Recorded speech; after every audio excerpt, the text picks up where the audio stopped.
Hello everyone, welcome to another video, but before talk about of subject, don't forget subscribe and leave your like. Seahawks we can safely call busts after the 2024 season. The Seattle Seahawks have had better drafts over the last 3 seasons than they did in the late 2010s. The drafts have produced a number of good players such as edge rusher Boy Mafe, cornerback Devin Witherspoon, wide receiver Jackson Smith-Njigba, and left tackle Charles Cross. Of course, there have been a number of misses as well. Several of the misses have been given multiple chances to start. 2 of them are on this list simply because of their poor performance. One is on the list because of injuries. The final one should have never been taken. All of the players below, except one, are still under contract for Seattle. This means they must improve to help the team be better. Can they? The answer is trending toward no. Bradford must be doing something right in practice to have the coaching staff keep believing that he is the right guy to man the right guard spot. Until he was injured late in the 2024 season, Seattle kept running Bradford onto the field without trying someone anyone knew, even though Bradford was being soundly and consistently beaten. At the time he was injured in Week 12, Bradford led all NFL guards in pressures allowed and penalties. He allowed 7 sacks, 6 more than in his rookie season, and was graded as the 6th worst guard in the league, according to Pro Football Focus, subscription required. Seattle needs to address both guard positions this season and find new starters for 2025. Most likely, Bradford will be the starting right guard again next season. Brown was one of 3 draft picks Seattle had in 2021 and he was pretty good in his rookie season before being injured. He appeared in just 6 games in his second season, but then the Seahawks thought they had seen enough of Brown to give him a chance to start over Mike Jackson. Jackson had been a good tackler and decent in coverage, but couldn't create turnovers like Seattle hoped Brown could do. Brown failed quickly in 2023, though, and was eventually replaced by Jackson. Though the coaching staff changed before 2024, Brown was once again given a chance to start, and Jackson was traded. Again, Brown could not keep his job, and he finished last year with a ridiculously high 144.8 quarterback rating allowed. He allowed 14 receptions on 20 targets, including 3 touchdowns. There is little reason to believe Brown should be re-signed by Seattle. He is a free agent. He should be free to sign elsewhere while the Seahawks go in a different direction. This one is the toughest to list here. He is clearly a decent player when he is healthy, but the problem is he cannot stay healthy. He has played in 13 of a possible 34 games over the last 2 seasons. Former head coach Pete Carroll called Lucas's knee issue chronic, and while the current Seahawks staff has said that is not the case, Lucas has not proven otherwise. The right tackle will enter the final year of his rookie deal in 2025. Maybe he finally stays healthy, and if he does, Seattle should definitely think of trying to re-sign him. The fact is that Lucas staying healthy would be more surprising than him missing half the season or more. Maybe this one is too early, but most likely, both defensive backs Seattle chose from Auburn in the 2024 draft won't work out. 1. DJ James is already gone and did not make it through final roster cuts before the season. Pritchett is trending that way for next season possibly. He was so obviously poor in pass coverage that opponents seemed to find him quickly. He played 99 coverage snaps but was targeted 20 times on those reps. He allowed 13 receptions for 205 yards, a whopping 15.8 yards per completion, and a touchdown. Oh, and while he was in on 12 tackles, he also whiffed on 6 other attempts. He showed nothing to imply he would ever be a good pro. Kansas City Chiefs might have just delivered great news for Seahawks fans. The Seattle Seahawks have some glaring needs this offseason. One is addition by subtraction. This means the team is going to have to release or restructure some current contracts in order to create cap room to bring in players who might help the team more. One particular player should be available in free agency but at a high asking price. That is because, according to The Athletic, subscription required, the Kansas City Chiefs are not expected to franchise tag guard Trey Smith.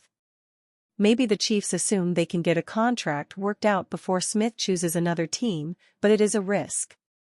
Seattle will be far down on the list of teams predicted to sign Smith.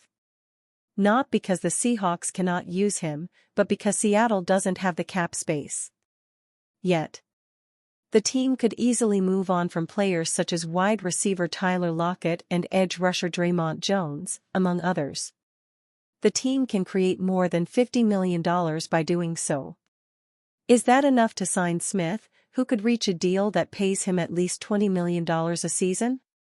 Yes, but then that would make Seattle signing other players, draft picks, and the practice squad more difficult. Plus, General Manager John Schneider has not done anything to imply that he would be willing to spend that much on a guard. But perhaps this offseason will be different.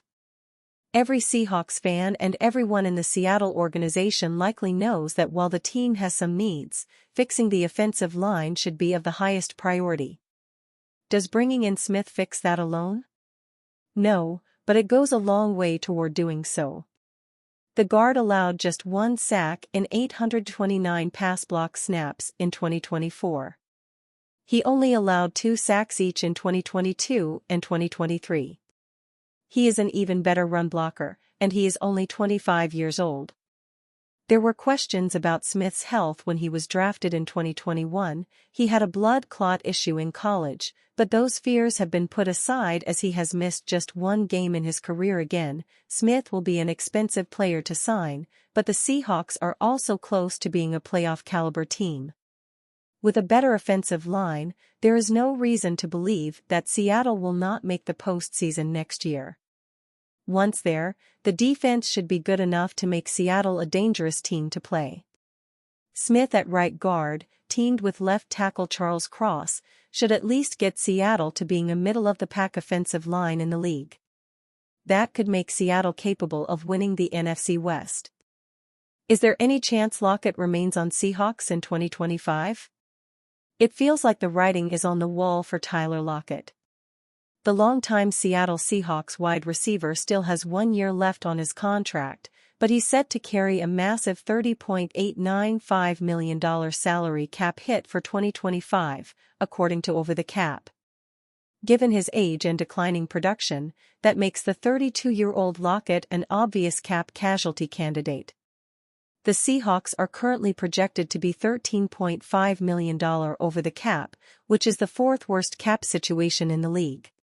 By releasing Lockett, they could clear $17 million in cap space. It's very, very unlikely that Tyler Lockett is going to be back, co-host Mike Salk said Tuesday on Seattle Sports Brock and Salk. We all know it. We all understand it. We are all sort of accepting of it. It's still just kind of a bummer. Not because they shouldn't do it, but he's just one of those guys that it bums you out that it's gonna be coming to an end. After 4 consecutive 1,000-yard receiving seasons from 2019 to 2022, Lockett's production has slipped the past 2 years. He had 49 catches for 600 yards and 2 touchdowns this past season, all of which were his lowest total since 2017. That dropped him to 3rd in the Seahawks receiving pecking order, behind 2023 first-round pick Jackson Smith-Njigba and star DK Metcalf. Lockett's 2025 cap hit would be the 4th highest of any wide receiver in the league, trailing only Devontae Adams, CeeDee Lamb and Metcalf. There's just no way a Seahawks team, $13.5 million, over the projected cap can bring a guy who profiles as their 3rd best wideout back on that sort of deal, ESPN's Bill Barnwell wrote in an article published Monday. For Lockett to remain in Seattle, it seems the only path would be through a reduced contract. Would that be a possibility?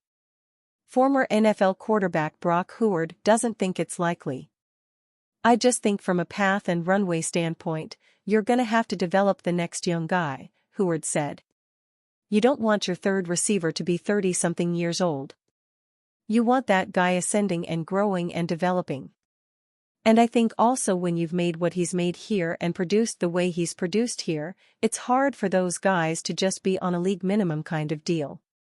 So yeah, you felt it at the end of the year. You felt it at his final press conference. You felt it when head coach Mike Macdonald kind of dodged a question when he met with the media last week. Howard also pointed to head coach Macdonald's desire to build a physical football team. At this stage, that's not Tyler's game, Howard said. Tyler's game from the jump was elusive and playmaking and difference-making. It was never necessarily physical. And at this stage, it's nowhere near that. Since being drafted by the Seahawks as a third-round pick in 2015, Locket has racked up 8,594 receiving yards and 61 touchdown catches over his decorated 10-year career in the Pacific Northwest. He ranks second in franchise history in both categories, trailing only Hall of Famer Steve Largent. "I love the man, like everybody does in Seattle," Sock said. "I mean, just a tremendously classy representative for the team for the entirety of his tenure here. It's a bummer that that's going to come to an end, but time gets everybody.